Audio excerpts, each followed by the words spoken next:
Alright y'all, I thought I would try this recipe. It's melon jam and it's going to be cantaloupe as my melon. I've never tried this before, but I've been curious. I've tried canning cantaloupe different ways and it never really tastes that great, I don't think anyway. So this recipe is from this book and it's on page 44 if you're curious. So what I've done is taken 14 cups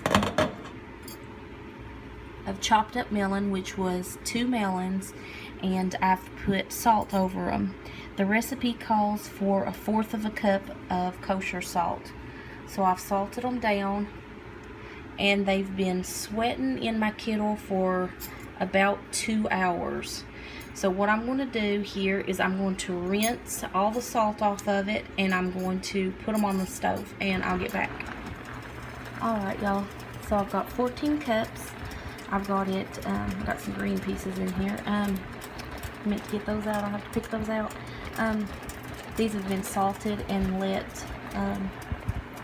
sit for 2 hours, and what that does is get a lot of that liquid out of them. Melons are full of liquid.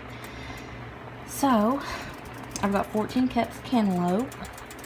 I've got 3/4 of a cup of lemon juice, and I'm going to put 4 cups of sugar.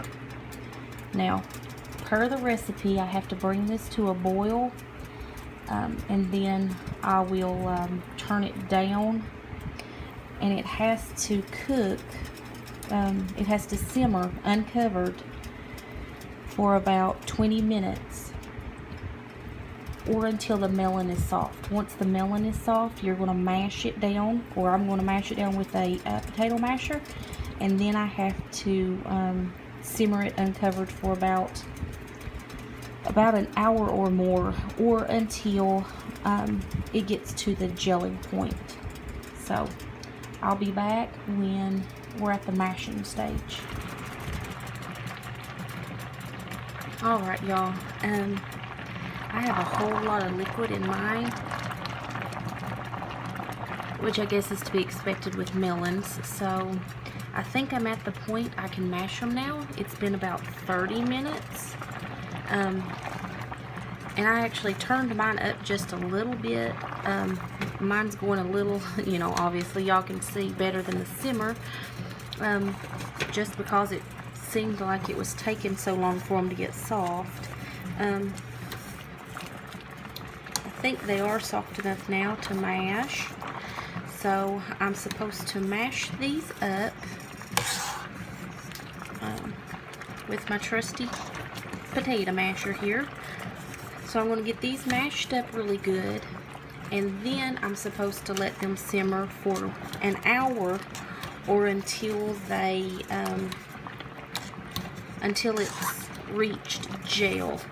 And when we get to that point, I will show you all. I put a spoon, a stainless steel spoon, in the freezer so that we can do that when it's time. So I'm going to mash these up and I'll be back. Alright y'all, so we are at the 1.5 hour mark now. And I am hoping this is now at gel. I'm about to test it again, because probably the last 30 minutes I've been having to stir this pretty frequently because it's wanting to stick. So let me grab my spoon out of the freezer.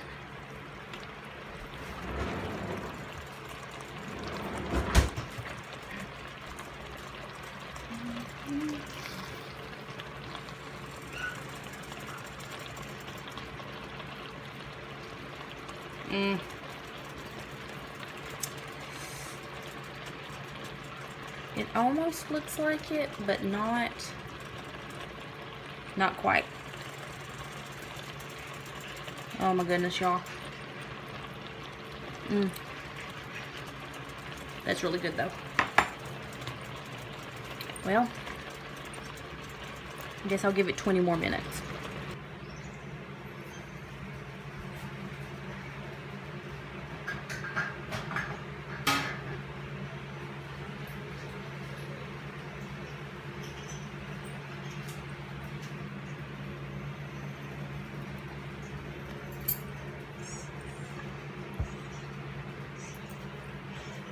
Alright, I didn't even bother checking gel again because if that's not gelled, I don't care. We'll just take it as is.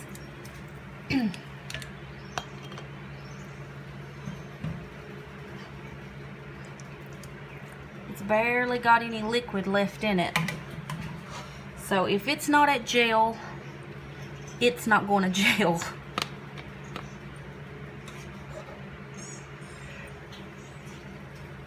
Alright.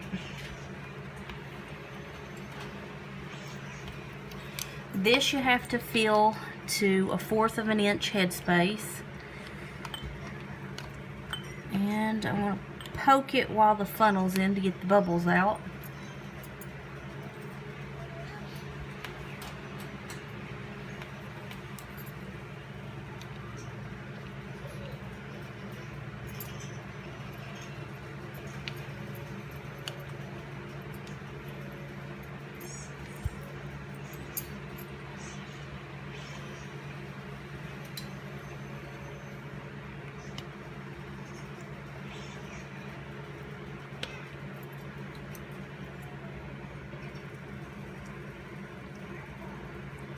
And then, like always, you wipe your rim, put your lid and your ring on, and this one is going to process for 15 minutes.